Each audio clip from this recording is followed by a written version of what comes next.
La elección de las nuevas autoridades de la Asamblea Nacional fue toda una novela. 2 días de intensas negociaciones políticas permitieron que Guadalupe Llori alcance la presidencia y lidere el legislativo por los próximos 2 años. Pero, ¿Guillermo Lasso jugó bien sus cartas políticas? ¿Cómo quedan configuradas las fuerzas parlamentarias? ¿Quiénes son los grandes ganadores y perdedores de la jornada?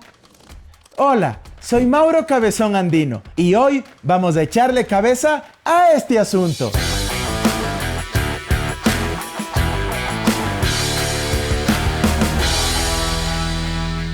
Los asambleístas son los representantes de la pluralidad y diversidad política del país. Por eso, cabe preguntarse, ¿los legisladores están atados solo a las instrucciones específicas de los electores que votaron por ellos? Nuestra Constitución no reconoce la figura del mandato imperativo, dado que es contraria a la naturaleza del cuerpo legislativo, que es en esencia deliberante, pues amarrarlos a las órdenes exclusivas de sus electores es contrario a la libertad de las decisiones que cada uno de los legisladores goza en aras del interés general. Comprendamos algo, los miembros de una asamblea no son representantes únicamente de la provincia que los escogió, tampoco representan exclusivamente a quienes votaron por ellos, sino que son en un contexto más amplio representantes de todo el país, incluyendo a los que no votaron por ellos. No cabe, por tanto, ordenar de manera imperativa a los representantes elegidos en las urnas algún tipo de instrucción o mandato particular, como por ejemplo, decirles, voten solo por este asambleísta o no voten nunca por los legisladores de esa otra bancada. Eso sí, los representantes deben cumplir sus ofertas de campaña, pero tienen independencia de sus electores a través de las acciones que toman al interior del Parlamento. Ni los medios de comunicación, ni los líderes de opinión que los respaldaron en campaña pueden condicionar sus decisiones. Entonces, ¿era correcto que legisladores de diferentes bancadas lleguen a un acuerdo para designar autoridades? Sí, porque más allá de los afectos o desafectos de sus votantes sobre tal o cual opción política, existía algo que no estaba en discusión. Para elegir a los miembros del CAL se requerían 70 votos y ninguna organización política los tenía por sí sola. En un primer momento, parecía que la alianza Social Cristiano, Creo, UNES e Independientes se consumaba, pero el rechazo de cierto sector de la prensa hegemónica y de varios activistas hizo que Creo y el presidente electo Guillermo Lasso retrocedan en el acuerdo preliminar.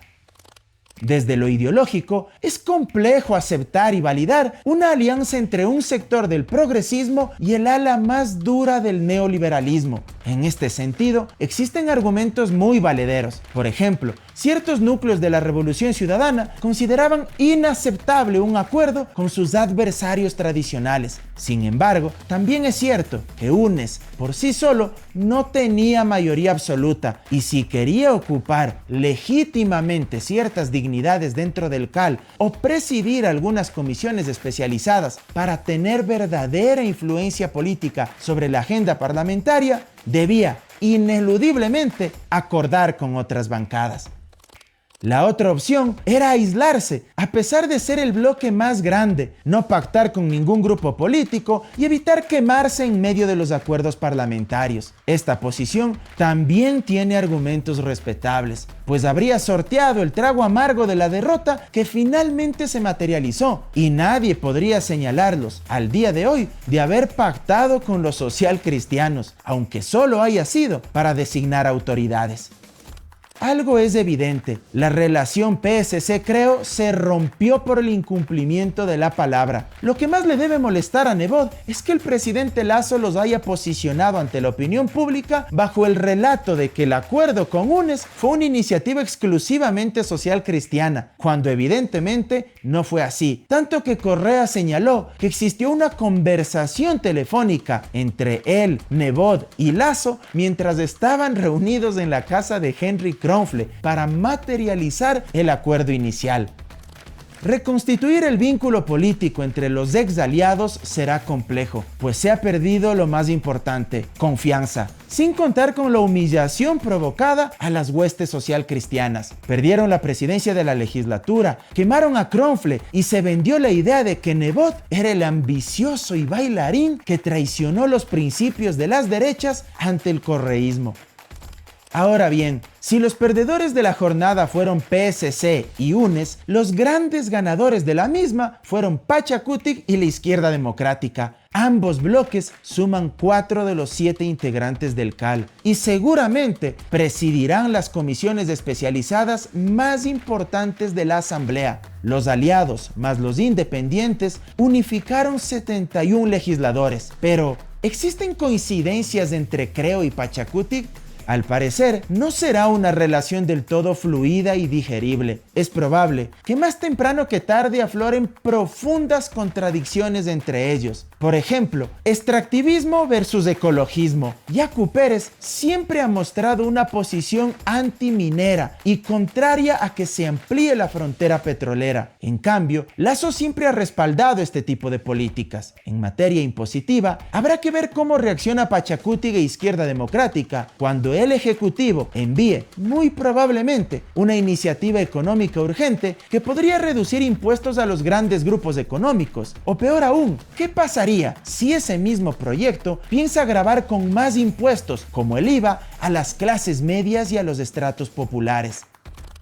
La actual recomposición de fuerzas no tiene una mayoría estable, es débil y esto no constituye un asunto menor. El movimiento indígena es el único sujeto social capaz de movilizar amplias masas humanas y paralizar el espacio público. Basta recordar lo sucedido en octubre de 2019 y las incesantes protestas populares en contra del gobierno de Moreno. Además, desde el retorno a la democracia, la relación ejecutivo-legislativo casi siempre ha sido tensa y tumultuosa. Roldós, Febres Cordero, Borja, Durán Ballén y el mismo Moreno carecieron de una mayoría parlamentaria. Esto provocó obstruccionismo institucional y el tradicional choque de trenes.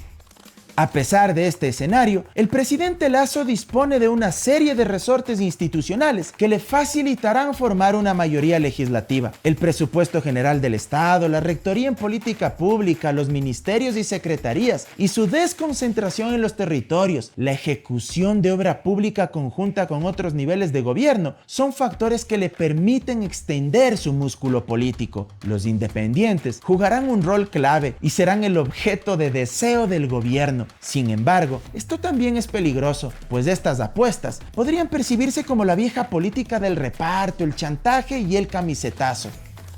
El éxito o fracaso de la alianza entre Lasso, Pachakutik, Izquierda Democrática e independientes dependerá de la capacidad de producir resultados tangibles que beneficien a la gente en el inmediato y mediano plazo. Si no cumplen las expectativas inmediatas de una población ávida por soluciones, su legitimidad y capital político se evaporará. En cambio, si el régimen, entre otras cuestiones, ejecuta un plan efectivo de vacunación y cumple su oferta de inmunizar a 9 millones de personas en 100 días, ganará respaldo popular. Y si en ese momento la asamblea le resulta un obstáculo, podría verse tentado a activar la muerte cruzada para que se convoque a elecciones generales, tanto para presidente y asambleístas, y de esta forma reconfigurar a su favor la composición del tablero político y arrancar desde cero. Con todo lo reflexionado, ¿es cercano o lejano el Ecuador del encuentro? ¿Ese país es con todos o solo con el 52% de los que votaron por Lasso? ¿Se puede ser tajante y hablar de ganadores y perdedores permanentes luego de la elección de autoridades en la asamblea? En clave futbolera, podemos afirmar que esto recién empieza y aún restan muchas fechas más por jugarse, y los ganadores de hoy bien pueden ser los perdedores de mañana y viceversa. Aunque, como decía el italiano Giulio Andreotti, el poder desgasta, pero sobre todo al que no lo tiene. Veamos si esto es cierto en el presente caso. Hasta la próxima.